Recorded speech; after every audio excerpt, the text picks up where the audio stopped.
Hello, everybody, and welcome to Bangers and Mosh, the only podcast that says farewell to a perfect score. Today, I'm very proud to be joined by legendary songwriter and guitarist of Seven Angels and Seven Plagues and Dead to Fall, Matthew Matera. How are you, mate?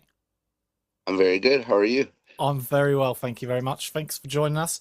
Um, so we usually kind of sort of start off these sort of chats with, like what was your sort of surrounding when you were kind of like coming up as a kid with like musically? Uh, well, I grew up in Racine, Wisconsin, as well as Jared and Kyle and Timo, uh, Ryan and Matt Mixon grew up in Madison. So we kind of had a pretty tight knit kind of music community in Racine, Wisconsin in the early to mid 90s. Yeah. A lot of people were playing in like their first bands, writing their first songs, kind of getting into finding what they like, what they didn't like. Uh, we had a we had a venue in Racine. Uh, we would use a YMCA Oh, cool. to throw all of our shows, and we would have shows almost every weekend. Um, and it was always we would always have hundreds of kids coming out to these shows for like, yeah, I mean, it was kind of like our first like introduction into like playing live and playing in front of people and playing in front of our friends and writing songs and sharing ideas. We were all into like our I want to call it like the beginning phase where people were kind of getting out of the grunge era Yeah, right. Yeah, that would have been around that time. Yeah. and into like more of like the punk kind of hardcore uh thing. In the Midwest, we were fortunate enough to have the big emo, the big Midwest emo thing going on. So mixed with the punk and the hardcore, we also had emo. Bands like Braid, Promise Ring, Rainer Maria, bands like that were all around us, and we were fortunate enough to get to see a lot of that and be it's, a part of that. it seems really cool that like you guys, because that's kind of like what the ethics of the genre are about, aren't they? Like kind of like building your own communities and stuff. Like, and by did you guys like kind of like put on your own shows and stuff like that? Yeah, we definitely booked our own shows in the Racine area. I, in particular, was a show promoter. I had a few different venues where I would book shows, and Oh, okay, cool. How did I that think go? Usually, sometimes that's a bit of a nightmare, in it being a promoter and trying to put on shows and stuff. It can be quite stressful and tricky work. it was fun at the time. I think I got out of it before it became like a hassle, but I was kind of, even when I didn't play in bands and playing music, I was still always setting up shows for other bands that either were on tour or just bands in the area, just throwing shows. I actually used to do it sometimes if I needed some money. Like, I would Yeah. set up a show. I'd set up a show, pay out all the bands and whatever I had left over, I would keep to myself. And was that was okay for throwing like one show a month. I'd get paid about $200, and Oh, that's pretty cool. that was actually a lot of money back then. Yeah, I was gonna say, yeah, it sounds like yeah, it was quite a bit. That sounds like a successful promoter. And i didn't uh I mean, I worked, but I didn't like have like a full-time job, so I Oh, kind of did it just to like supplement whatever income I had coming in at the time, whatever job I was working or whatever.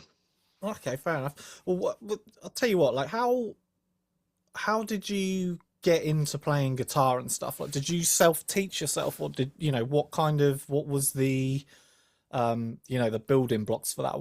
When did you first be like, you know what, I want to like pick up this guitar and like make some heavy metal? So I I originally was a bass player. Okay, I played bass.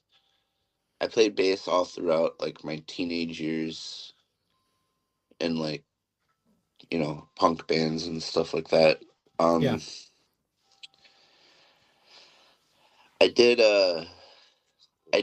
feel the pressure to kind of learn how to play guitar and kind of get better at that. okay, I never really aspired to be like a guitar player. I just okay, kind of did it. I kind of did it to like get out my own vision of music and songs. I did it more or less as a necessity to get that out of my head because I knew I wasn't going to be writing any songs on bass anytime soon. So yeah, not like Les Claypool or anything, but yeah, I I definitely once I started playing guitar, I kind of knew I was in for a ride, trying to like figure everything out. So up until this point, I was self-taught, but I did take like about a year's worth of lessons from a guitar teacher who was really good teacher. yeah, He kind of opened me up to like a lot of things that I mean like solos, scales, stuff like this. Like coming from a punk but self-taught background, this stuff was like very advanced at the time. yeah, So buckling down and learning my scales, learning a few jazz chords and stuff like that. He was a jazz guitar player, so I learned a lot about improvising and chord structures of jazz, how they go by bars and measures yeah. as opposed to you know what. Sorry, I had to plug in for some Oh no, all juice. good, man, all good. Uh,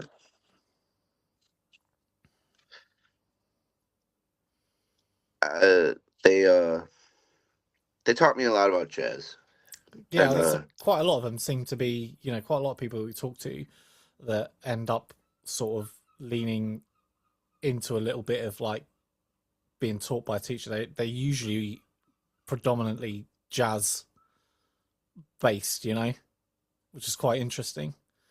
then from there I did try to get into a university to study music, but I only lasted about a year in Well, that program. But I was able to kind of learn a lot more about theory and stuff like that through the university.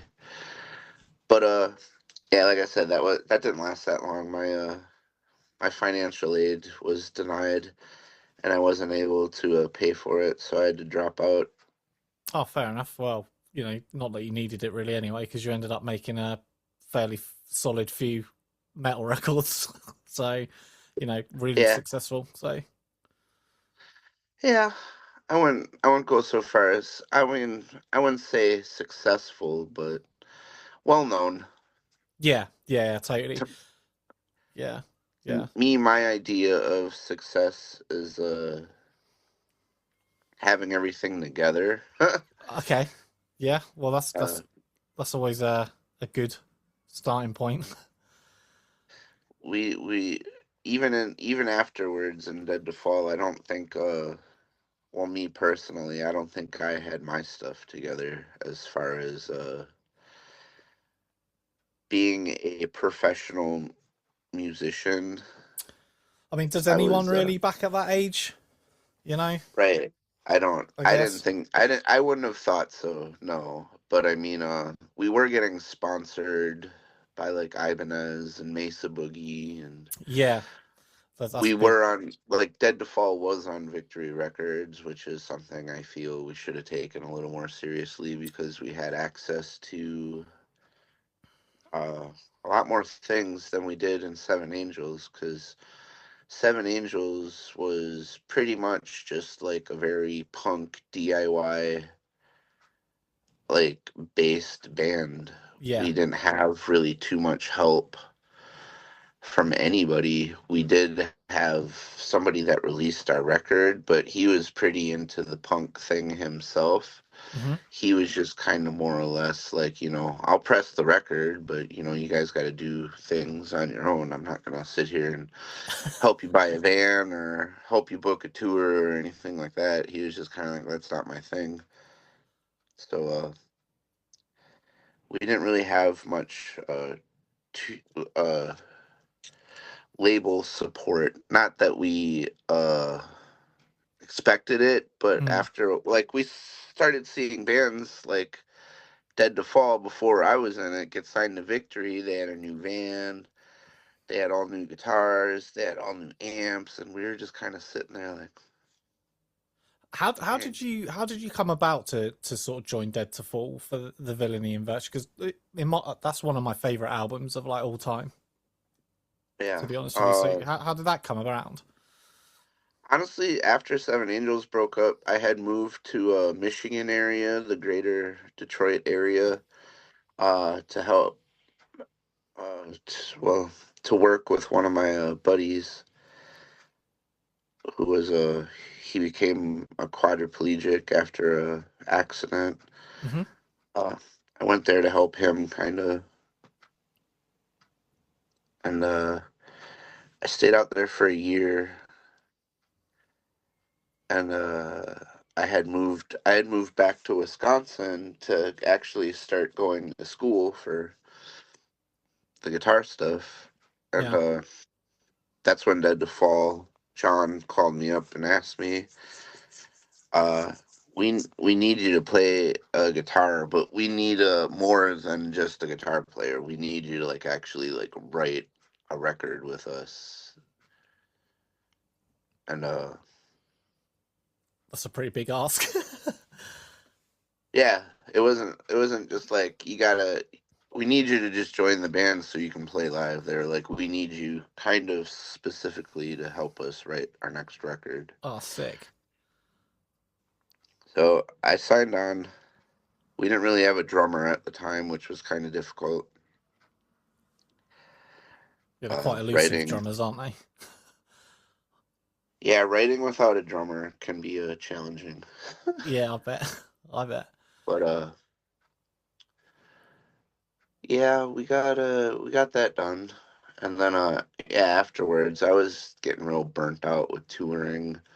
I think I quit Dead to Fall when I was 25, started touring by the time I was 18. Yeah. So yeah, I was touring for like about a good like half a decade Yeah. and some change. I was getting pretty burnt out. So I was gonna say when you're that age as well, like it's it's more difficult, I think, as well, isn't it? Like with being younger and stuff. right, you don't really realize how young you are until later in life when you're Yeah. like, wow, I was in Europe when I was 22, 23 years old. I look at 22 and 23-year-olds now and still live with their parents, Yeah, still yeah. just Just glued to literally their children. Yeah. iPad. Yeah.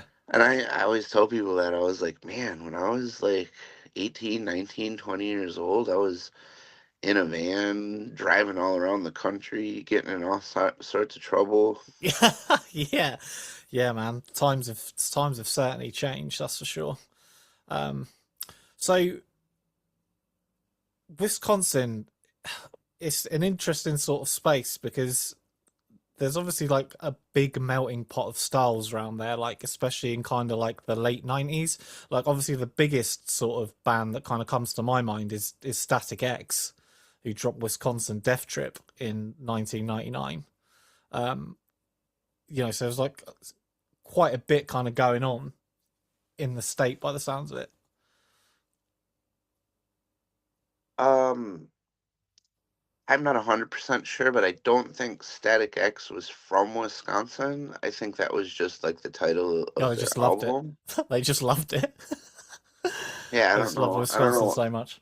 I'd have to double check that. But we also had like bigger band, like Local H is kind of from the area. Chevelle, I think, is from the area. Because you guys like obviously because until the day breathes and the shadows flee, the artwork for that is the iconic X'd up fist. So was what were the kind of bands that like influenced you for that? Like, so were you guys all kind of straight edge? We were at the time, yeah. Yeah. So I mean, would sort of was Earth Crisis and stuff like that like the biggies, or like how did you guys kind of find that sort of subculture? Definitely through Victory, because I Mm. mean, Victory was from Chicago as well. Uh, and a lot of us were based in southeast Wisconsin, which is right by Chicago. Um, Yeah, because there was quite a big movement there, wasn't there? Like back in the sort of like early 2000s, the straight edge movement was quite a big thing. we liked a lot of other. I mean, we did like Earth Crisis, but we also liked bands like Prayer for a Cleansing. Oh, yes. They were super straight edge. Uh, Day of Suffering. We liked Day of Suffering a lot. Uh, Bane. We were all really crazy about Bane back in the day.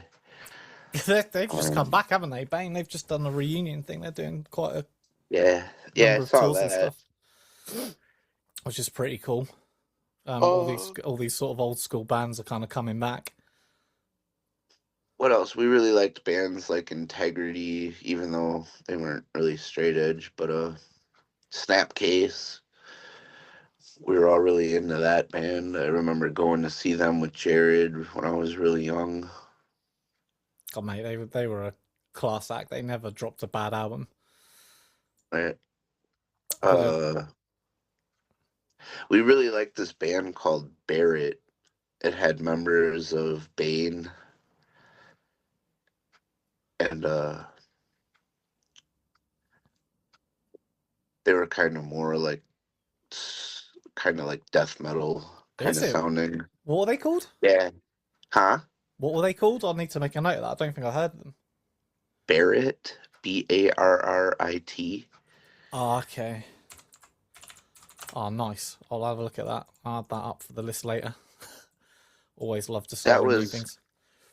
that was a pretty big influence on us. I actually there's a part you can kind of, well, I don't think we never recorded it, but we definitely had a part that we ripped off from Barrett.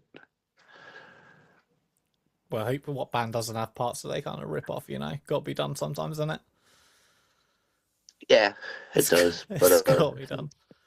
I just remember specifically like writing the part thinking to myself, this sounds like Barrett, but nobody cared, nobody noticed. Yeah.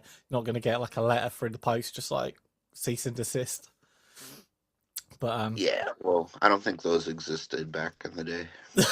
yeah, that's fair enough, Not at man. our level, at least. Yeah, yeah. So, Jhazmines lullaby. I mean, I'm most people that we sort of speak to that looking back in hindsight that have created a record that sort of stands the test of time. Like it's a legendary album. It's still lauded as one of the greatest pillars of melodic metalcore and hardcore, even to this day. Um, Now I would guess that you guys had no idea that sort of 20, 30 years on this would be such a a vital piece of art. Yeah, at this point, I'm a little surprised.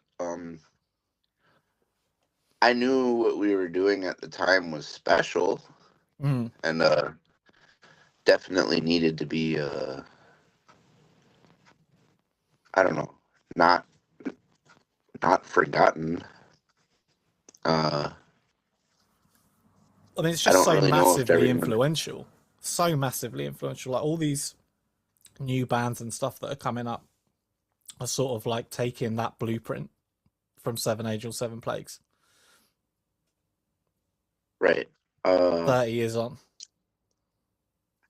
yeah, I couldn't really tell you what it was. I don't know. Maybe it's like the mix of the melodic meeting the metal and the Mm. mosh and all that stuff, but we were actually not that popular when we were around. Uh, it took us about two almost into the last year. We were like our third year. It almost took us to like actually start gaining some recognition. Mm. Uh, our the album Jhazmines Lullaby was not received very well because of the contrast of singing. I think people like Timo a lot better than Mixon. Okay, yeah. Uh, so when we released Jasmine's Lullaby, I think a lot of people didn't listen to it, didn't buy it, didn't really care because it didn't have like the high pitched screamo vocals, which was actually really popular at the time. We were always kind of thrown in because of the region. I think what we would call Spock rockers, the Okay. kind of like the guys, the dude, the people that look like the locust, like they had like Oh, yeah, the mate, I black remember hair, them. the white belts, and all that sort Oh, of mate, stuff. the white belts, dude. Oh, my God. We were kind of thrown into like that scene because of proximity. We didn't really have too many options in the Midwest, so we kind of had to play whatever shows we could get. And a lot of them were with a lot of these types of hardcore kids who were very anti mosh, very anti any kind of sports apparel that you're wearing on stage. They were just, "Well, your pants aren't tight enough for us." That Like, I remember the yeah, that whole aesthetic thing was terrible, wasn't it? Like it was just more about the fashion and your appearance than the actual substance of the music. right. Uh, so we got kind of like pigeonholed as being kind of like a jock band, That's and crazy. we yeah, I think we had a lot of trouble at first. Nobody really understood us, and Yeah, I like, mean, there was only really, you guys, I guess, Shy Halud were kind of about at that time as well, like late 90s. But there was only a couple of you guys that were kind of doing the old melodic, hardcore sort of thing. And those bands, in my opinion, they were just so ahead of the curve that, like, I mean, it's almost not really surprising that like people didn't kind of get it straight away. people definitely understood Shai Hulud way more than us. I just think there was something about the dynamic with Shai Hulud. They had already been around. They were in strong arm at like before. Like most of the dudes in Shai Hulud were in strong arm Okay. at the time. At the time Shai Hulud started. I mean, obviously their lineup has evolved since then. Hmm. But Shai Hulud already had their foot in the door because of strong arm, and strong arm was a very respected Christian metalcore band. They were from, I think they were around since like 94 up until like 98, 99, Bloody somewhere around hell. there. Blimey. So they were definitely also a major influence on us, and they kind of had the melodic thing down for sure. There was another band I don't know why we're coined on the same kind of level, but Poison the Well was doing Of the course. melodic thing Yeah. before us. I think I don't. Maybe it was just like a Florida thing. Every band from Florida had like a very like melodic sound. It seemed, Yeah, and well, yeah. I guess I we were, suppose that's how influence we happens, we isn't it? definitely caught on to that, and definitely tried to emulate those bands. So what was the like obviously I guess like it was like a biblical like I guess like a biblical kind of reference to the band name, and I assume the same goes with the record because I've never seen Jasmine before or after spelt the way it is on the album. So I assume that's like a biblical sort of way to sort of spell it or what have you. But I always found that quite striking, actually, to be honest.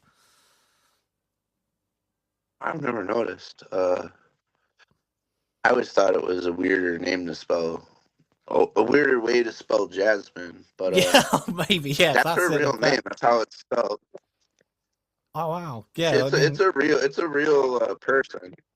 okay, yeah, because it's just I've never seen it spelt that way before. Only every time I see it spelt like that, it's always the album, which is pretty cool Right. to be honest. So you know, It's a real person, and that's the way the name is spelled. yeah, yeah. Well, it's nice. It's a nice name anyway. Like I'd quite like to call like a daughter that spell it that way. That'd be all right. Yeah. Bless her. So outside of sort of metal, do you listen to any other kind of like music genres? Like what you kind of do you listen to much music these days? Yeah, I still listen to jazz. I still listen to all my punk records.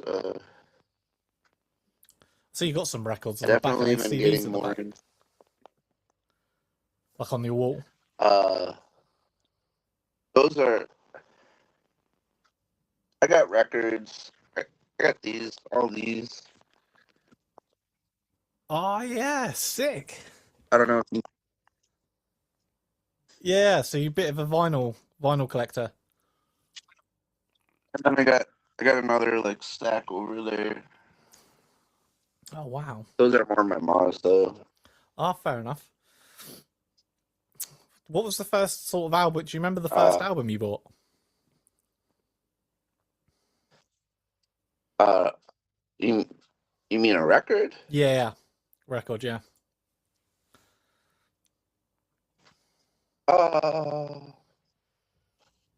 let me see if I can find it. yeah. Go on. Yeah, have a little. Oh, that's crazy. Like, you still got the first record you bought. That's awesome. Oh, dude, that's so sick. Is that Here it is. oh, mate, that's amazing.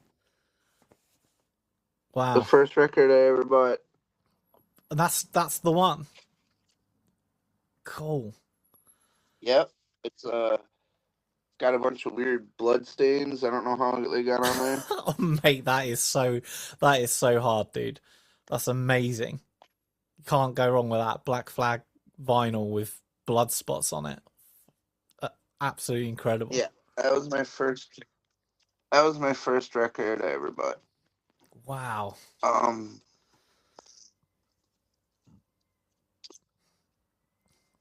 and I think that was I really didn't like vinyl at the time. The only reason I bought vinyl was because it was cheaper than CDs. Well, And yeah. if I didn't if I didn't know if I wanted to buy a record or buy an album, I'd buy the record first Okay. and then listen to it and then play it. If I liked it, then I would buy it on CD. But if not, and I How wasn't unsure and I bought the record, I didn't uh, bother. how times have changed, where vinyl is through the roof, uh, and CDs are Right. cheaper. But we always kind of talk Well, on the podcast about when you'd pick up a CD or a vinyl just on a whim because you couldn't. There was no streaming, and you'd spend your money on it, and you weren't sure whether it was going to be really good or not. right. I've been bringing out the CDs. Oh, I've been mate. listening to this. Okay, I've never heard of them. Who would chant? What are they like? They're just Benedict monks Oh, okay. chanting. Oh, okay. Cool. Um,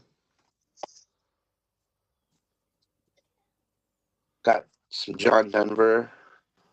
Classic. Can't go wrong with a bit of John Denver, dude. Got some birds. Oh, mate. I've been really getting into classical lately. Okay, yeah, man. You've got like Mozart. that's a really wide range of music taste. That's so cool. Right. I have some other CDs. Got the John Coltrane. All right. Wow. John Coltrane, Got man. Stan Getz. Wow. Counting Crows. I've been really into Counting Crows lately. Sick band. Actually, I was in England like about 2 years ago, and Okay. Where did you visit? Did I you just come to London? no, we were all over. Okay. We landed in London, and then got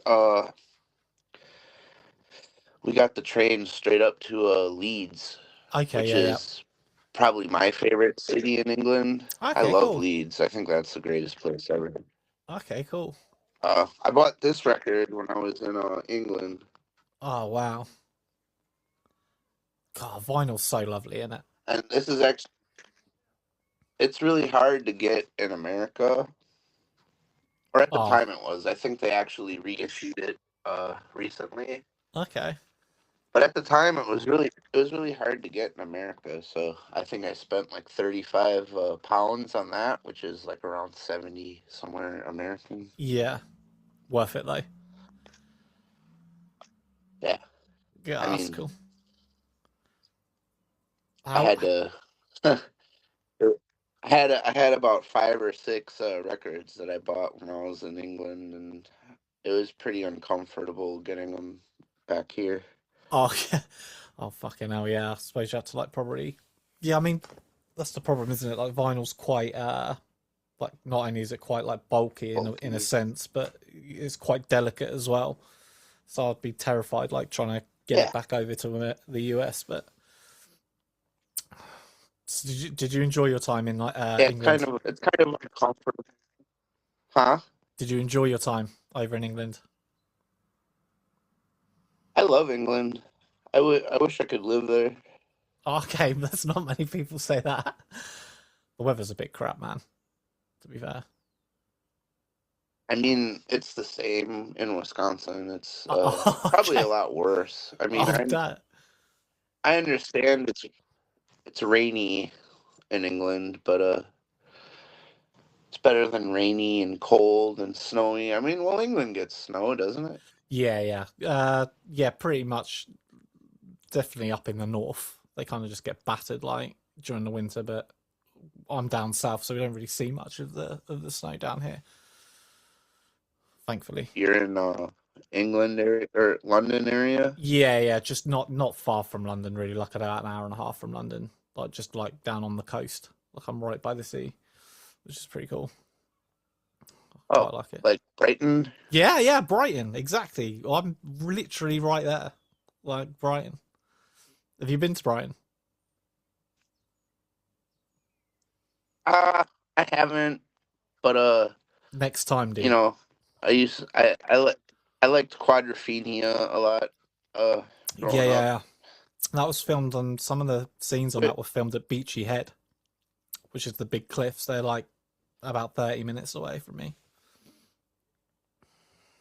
oh, there was a town I used to go to a lot on tour that was on the beach area, but I can't remember the name. Why can't I remember the name of it? There's It quite a was lot, dude. yeah, it it had what? Why can't Portsmouth? That's Oh, the yeah, name of it. Portsmouth. Yeah, yeah, yeah. Portsmouth. That's not too far away either, really. To be fair, yeah, that's just down the coast. So, yeah, it's quite a I nice spent place. I spent a good amount of time in Portsmouth. Oh, that's cool. Yeah, that's cool, dude. Yeah, you're basically like you know, a Brit. You're like an honourable Brit. Yeah. Yeah, dude. Um, so do you kind of like watch any TV shows or films or anything like that? Like, do you got any favorite bits and pieces like that, films and TV shows?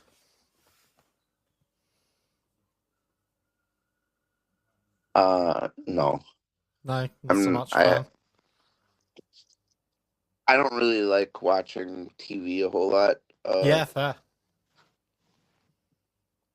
But I do, I guess. I don't know. I guess the last thing I actually really enjoyed was the Jeffrey Dahmer series Oh on yeah, Netflix.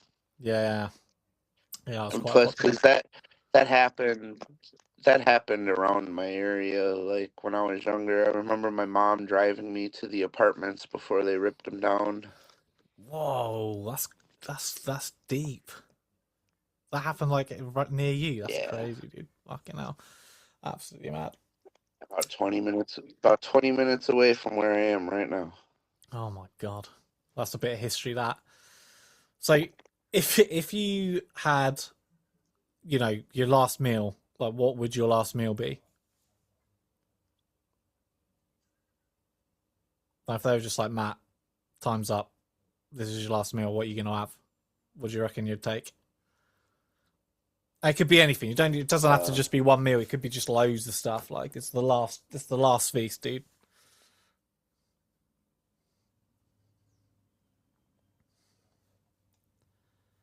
I don't know. I'd probably Everything. be too worried to eat. Yeah, me too. Actually, that's a great answer, dude. That's a great answer. No one's ever said that. Yeah, Um, I'd be too worried I to don't know, open up one. charcuterie. Okay, what's that? I've never heard of that. I'll have a charcuterie tray. Okay, charcuterie.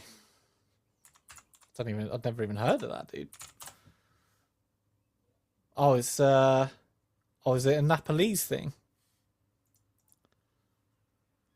Like a Nepalese Uh, meal, or yeah, it could be considered, or like a Spanish. I think Spanish have different tapas and charcuterie trays and stuff. okay, Charcuterie just means like meat and cheese okay. assortments, a little bit of bread, some crackers. Mate, can't go wrong with that. Can't go wrong with that. So, Matt, with all these sort of the resurgence of all these bands, because Sky Came Falling and stuff are all coming back, and that has there been any rumblings of any reunion or anything for Seven Angels, Seven Plagues, or is that just especially since sort of like Misery Signals, I guess, have called it a day now as well. Is that Um, has that been something that like might have tickled your fancy a bit, or uh, yeah, I mean, I'm always ready. yeah, the world is waiting, mate. I can tell you, Uh, like I don't know if everyone else is ready, we'll have to make them, dude. We'll have to just but be like, it's time. well, we also have a particular circumstance. Not one person lives near each other in America. Sure. Yeah, yeah, yeah, yeah. Sometimes that's a really big sort of stumbling block, isn't it? But unless like you're really kind of like tech minded, because I You're know a lot of bands will kind of like send Like, you know what I mean? Like, write something, record it on the computer, send it, they'll do it. But it's not, doesn't always kind of like work for bands. So some of them like to be in the room together and do it organically and stuff. Well, that was actually it's not so much reunions that we're worried about.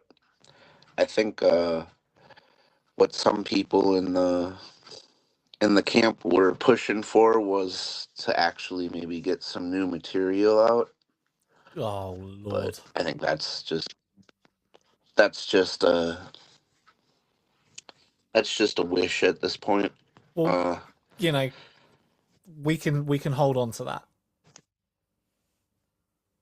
I would hope. I don't. We're not gonna reunite. I can say that. Yeah, but the With legacy lives with on. the clearest confidence that we're probably not gonna get together again. But yeah, we're uh we're all kind of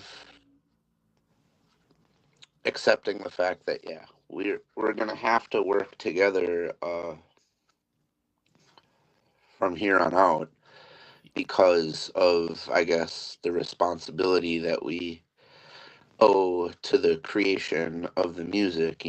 Yeah, Uh, everyone everyone seems to be getting along and likes each other and stuff. It's just yeah, I think the proximity of our locations kind of like make it kind of a little bit too much work than I think people really care to put in. Because I mean, granted, it is a good record, and uh, we were able to like do other things from there. But at the same time, it's just kind of like it is kind of old news to us, yeah, of course. Yeah, I can understand that. and Yeah, I can appreciate that. a lot of people, I think they hear the greatness in the music, and they don't really put a face to the sound. Yeah, And that's kind of like where I come in and say, you know, we're real people. Hi, we all mm, have jobs, we all have yeah, families, and, that's it. Especially when you get older, isn't we it? all have Like things that it kind of reminds us that this was just a hobby at the sometimes time. that's the You best know, thing as well. You know, sometimes it's like you've created something really special.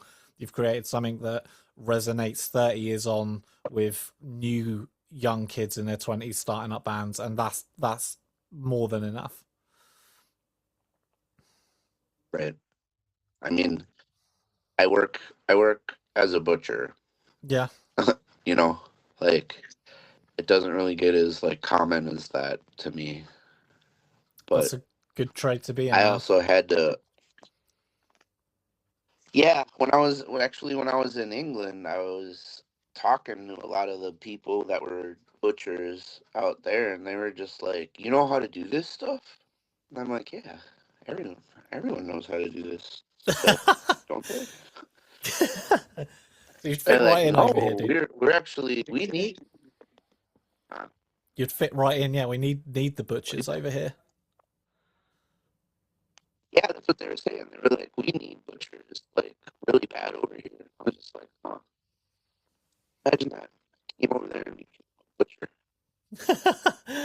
Oh man, yeah. Well, there you go. So, have you got any plans to come back over to England anytime soon, Matt? Or I don't have any. I was actually thinking about going to Italy. oh, okay, I'm Italian. I'm Italian. I kind of wanted to go. I've been to Italy before. I wanted to go and just have a vacation. okay, fair enough. Um, okay then, mate. Well, I think that's pretty much going to wrap us up today, mate. But thanks very much for joining us. It's been an absolute Yeah, pleasure to have you. Um, and it's been an honor, man, like to be able to talk to you. So thank you so much for joining us today. yeah. Thanks for Uh, having me. You're welcome, bro.